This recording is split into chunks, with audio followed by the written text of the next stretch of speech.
تم لوگ مجھے یہ بتاؤ کہ جس طرح تمہاری قوم کے آدمیوں نے آ کر سجدہ کر کے مجھے سلام کیا، تم لوگوں نے اس طرح مجھے سلام کیوں نہیں کیا؟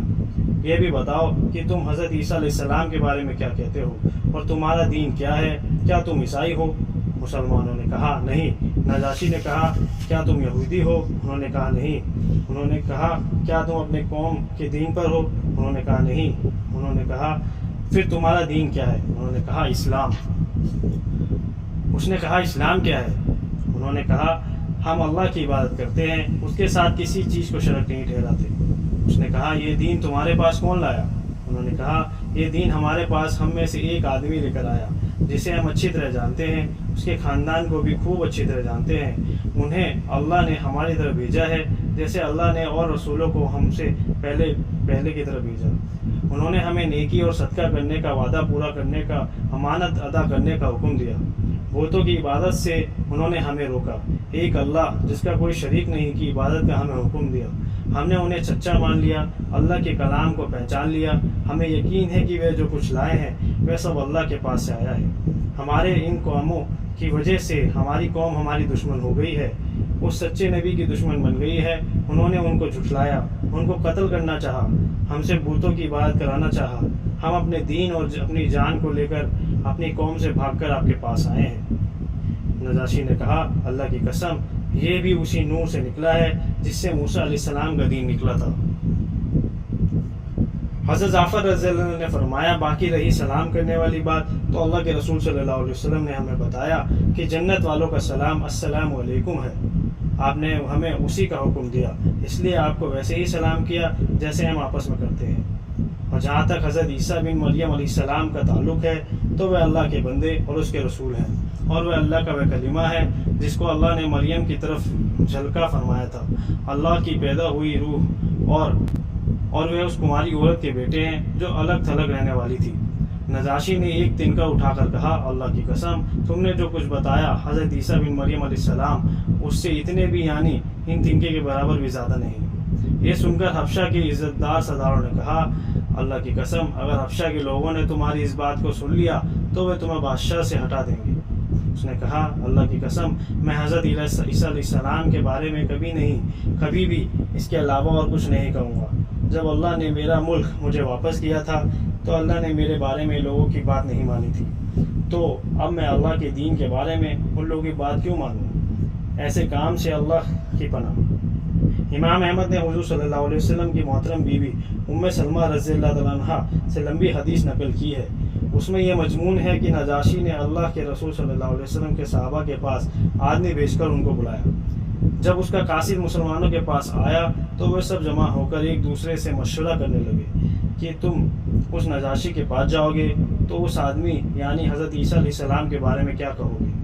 تو انہوں نے کہا ہم وہی کہیں گے جو حضور صلی اللہ علیہ وسلم نے ہمیں سکھایا اور جس کا حضور صلی اللہ علیہ وسلم نے ہمیں حکم دیا، پھر جو چاہے ہو۔ جب یہ لوگ نجاشی کے پاس گئے تو اس نے اپنے بڑے پادریوں کو بلا کر رکھا تھا اور وہ اپنی کتابیں کھول کر نجاشی کے چاروں طرف بیٹھے ہوئے تھے۔ نجاشی نے ان لوگوں سے پوچھا یہ دین کیا ہے جس کی وجہ سے تم نے اپنی قوم کو چھوڑ دیا، نہ میرے دین میں داخل ہوئے اور نہ موجودہ دینوں میں سے کسی دین میں؟ حضرت ام سلمہ رضی اللہ عنہ فرماتی ہیں کہ نجاشی سے بات کرنے والے حضرت جعفر رضی اللہ عنہ تھے۔ انہوں نے فرمایا اے بادشاہ ہم لوگ جاہل تھے، بتوں کو پوجتے تھے، مردار کھا لیتے تھے، بے حیائی کے کام کرتے تھے، رشتے ناتوں کو توڑتے تھے، پڑوسی سے برا سلوک کرتے تھے، ہمارا طاقتور کمزور کو کھا جاتا تھا۔ ہم اس حال میں تھے کہ اللہ نے ہم میں سے ایک آدمی کو رسول بنا کر ہمارے پاس بھیجا جس کے خاندان کو، سچائی اور امانت داری کو، اس کی پاک دامنی کو ہم پہلے سے جانتے تھے۔ انہوں نے ہمیں اللہ کی طرف بلایا اور ہم اسے ایک مانے اور اسی کی عبادت کریں۔ ہم اور ہمارے باپ دادا اللہ کے علاوہ جن پتھروں اور بتوں کی عبادت کرتے تھے ہم انہیں چھوڑ دیں۔ انہوں نے ہمیں سچ بولنے، امانت ادا کرنے، رشتے ناطے جوڑنے، پڑوسی سے اچھا سلوک کرنے، حرام کاموں اور ناحق کے خون بہانے سے روک جانے کا حکم دیا۔ ہمیں بے حیائی کے کاموں سے، جھوٹی گواہی دینے سے، یتیم کا مال کھا جانے سے، پاک دامن عورت پر الزام لگانے سے روکا۔ ہمیں اس بات کا حکم دیا کہ اللہ کی عبادت کریں، اس کے ساتھ کسی چیز کو شریک نہ ٹھہرائیں، نماز قائم کریں، زکوٰۃ دیں۔ اس طرح حضرت جعفر نے دین کے اور حکموں کا بھی ذکر کیا۔ ہم نے ان کی تصدیق کی، ان پر ایمان لائے، جو کچھ وہ لے کر آئے اس میں اسے پورے کرنے میں ان کی پیروی کی۔ چنانچہ ہم نے ایک اللہ کی عبادت شروع کر دی ہے کہ اس کے ساتھ کسی چیز کو بھی شریک نہیں ٹھہراتے، اور اللہ نے ہم پر جو کچھ حرام کیا ہم نے اسے حرام سمجھا، اس نے جو ہمارے لیے حلال کیا ہم نے اسے حلال سمجھا۔ ہماری قوم نے ہم پر ظلم شروع کر دیے، انہوں نے ہمیں ہر طرح سے عذاب دیے، ہمیں ہمارے دین سے ہٹانے کے لیے بڑی آزمائشوں میں ڈالا تاکہ ہم اللہ کی عبادت چھوڑ کر دوبارہ بتوں کی عبادت شروع کر دیں۔ جن برے کاموں کو ہم پہلے حلال سمجھتے تھے اب پھر ہم ان کاموں میں حلال سمجھے۔ جب انہوں نے ہمیں بہت دبایا، ہم پر بڑے ظلم ڈھائے، ہمیں بڑی مشقتیں اٹھانی پڑی، دین پر عمل کرنے سے وہ لوگ رکاوٹ بن گئے، تو یہ بادشاہ ہم آپ کے ملک میں آئے، دوسروں کو چھوڑ کر آپ کو چنا، آپ کے پڑوس میں رہنا پسند کیا، ہمیں امید ہے کہ آپ کے یہاں ہم پر ظلم نہیں ہوگا۔ نجاشی نے کہا، تمہارے نبی جو کلام اللہ کے یہاں سے لے کر آئے ہیں کیا تمہیں اس سے کچھ یاد ہے؟ حضرت جعفر رضی اللہ عنہ نے کہا، ہاں یاد ہے۔ نجاشی نے کہا، پڑھ کر سناؤ۔ انہوں نے سورہ مریم کی شروعات کی اور آیتیں پڑھی۔ یہ سن کر نجاشی اتنا رویا کہ اس کی داڑھی تر ہو گئی۔ حضرت جعفر کی تلاوت سن کر نجاشی کے بڑے پادری بھی اتنے روئے کہ ان کی کتابیں گیلی ہو گئی۔ پھر نجاشی نے کہا کہ یہ کلام اور وہ کلام جو موسیٰ علیہ السلام لے کر آئے تھے دونوں ایک ہی نور سے نکلے ہیں۔ قریش کے دونوں قاصدوں سے نجاشی نے کہا، تم دونوں یہاں سے چلے جاؤ، میں ان لوگوں کے کو تمہارے حوالے نہیں کر سکتا، بلکہ اسے سوچ بھی نہیں سکتا۔ جب وہ دونوں نجاشی کے دربار سے باہر آئے تو عمر بن عاص نے اپنے ساتھی سے کہا، آج تو بات ہو چکی، اللہ کی قسم میں کل نجاشی کے پاس جا کر ان مسلمانوں کا ایسا عیب بیان کروں گا جس سے مسلمانوں کی جماعت کی جڑ کٹ جائے گی۔ ان دونوں میں سے عبداللہ بن ابی ربیعہ ہمارے بارے میں ذرا احتیاط کرنے والے اور نرم تھے، اس لیے اس نے کہا، ایسا نہ کرو، کیونکہ چاہے یہ ہمارے مخالف ہیں لیکن ہے تو ہمارے رشتہ دار۔ عمر بن عاص نے کہا، اللہ کی قسم میں تو نجاشی کو ضرور بتاؤں گا کہ یہ مسلمان حضرت عیسیٰ بن مریم علیہ السلام کو اللہ کا بندہ سمجھتے ہیں۔ اس لیے اگلے دن حضرت عمر بن عاص نے نجاشی کے یہاں جا کر کہا، اے بادشاہ، یہ مسلمان حضرت عیسیٰ بن مریم علیہ السلام کے بارے میں گستاخی کی بہت بڑی باتیں کرتے ہیں، آپ آدمی بھیج کر ان کو بلائیں، ان سے پوچھیں کہ وہ حضرت عیسیٰ علیہ السلام کے بارے میں کیا کہتے ہیں۔ چنانچہ نجاشی نے مسلمان کے پاس آدمی بھیجا اور بادشاہ مسلمانوں سے حضرت عیسیٰ علیہ السلام کے بارے میں پوچھنا چاہتے تھے۔ حضرت ام سلمہ رضی اللہ عنہ فرماتی ہیں، ایسی پریشانی ہم پر کبھی نہیں آئی تھی۔ چنانچہ سارے مسلمان جمع ہوئے، وہ ایک دوسرے سے کہنے لگے، جب نجاشی تم سے عیسیٰ علیہ السلام کے بارے میں پوچھے گا تو تم ان کے بارے میں کیا کہو گے؟ تو مسلمانوں نے طے کیا کہ اللہ کی قسم ہم وہی کہیں گے جو اللہ نے ان کے بارے میں فرمایا اور جو ہمارے نبی محمد صلی اللہ علیہ وسلم ہمارے پاس لے کر آئے، ہم تو سچی بات بتائیں گے چاہے جو کچھ ہو جائے۔ چنانچہ جب مسلمان نجاشی کے پاس گئے تو اس نے ان سے کہا، تم لوگ حضرت عیسیٰ بن مریم علیہ السلام کے بارے میں کیا کہتے ہو؟ حضرت جعفر بن ابی طالب رضی اللہ عنہ نے نجاشی کو یہ جواب دیا، جب کہ ہم ان کے بارے میں وہی کہتے ہیں جو ہمارے نبی ہمارے پاس لے کر آئے، وہ اللہ کے بندے اور رسول اور اس کی پیدا ہوئی روح ہے، اور وہ اللہ کا وہ کلمہ ہے جس کا اللہ نے کنواری اور مردوں الگ تھلگ کرنے والی مریم کی طرف جلکہ فرمایا تھا۔ نجاشی نے اپنا ہاتھ زمین کی طرف بڑھایا، ایک تنکا اٹھا کر کہنے لگا، اللہ کی قسم تم نے جو کہا حضرت عیسیٰ علیہ السلام اس سے اس تنکے کے برابر بڑے ہوئے نہیں۔ یہ سن کر نجاشی کے چاروں طرف بیٹھے ہوئے اس کے کمانڈر غصے میں بڑبڑانے لگے۔ نجاشی نے کہا، چاہے تم کتنا بڑبڑاؤ، اللہ کی قسم بات تو یہی ہے۔ پھر مسلمانوں سے کہا، تم جاؤ، تمہیں ہمارے دیش میں ہر طرح کا امن ہے، جو تمہیں گالی دے گا اسے جرمانہ دینا پڑے گا، جو تمہیں گالی دے گا اسے جرمانہ دینا پڑے گا۔ مجھے یہ بات ہرگز پسند نہیں ہے کہ تم میں ایک آدمی کو بھی ذرا بھی تکلیف پہنچ جائے۔ مجھے سونے کا ایک پہاڑ مل جائے اور اپنے آدمیوں سے کہا، ان دونوں کے تحفے انہیں واپس کر دو، مجھے ان کی ضرورت نہیں۔ اللہ کی قسم جب اللہ نے میرا دیش مجھے واپس کیا تھا تو مجھ سے کوئی رشوت نہ لی تھی، تو میں اللہ کے معاملے میں کیسے رشوت لے سکتا ہوں؟ اللہ نے میرے بارے میں لوگوں کی بات نہیں مانی تھی، تو میں جب اللہ کے بارے میں لوگوں کی بات کیوں مانوں؟ چنانچہ قریش کے دونوں قاصد اپنے تحفے لے کر ذلیل و رسوا ہو کر اس کے دربار سے باہر آئے۔ ہم لوگ اس کے یہاں اطمینان سے رہنے لگے۔ علاقہ بہترین تھا، وہاں کے لوگ اچھے پڑوسی تھے۔ نجاشی کے حالات ٹھیک چل رہے تھے کہ اچانک ایک دشمن نے اس سے دیش چھیننے کے لیے اس پر چڑھائی کر دی۔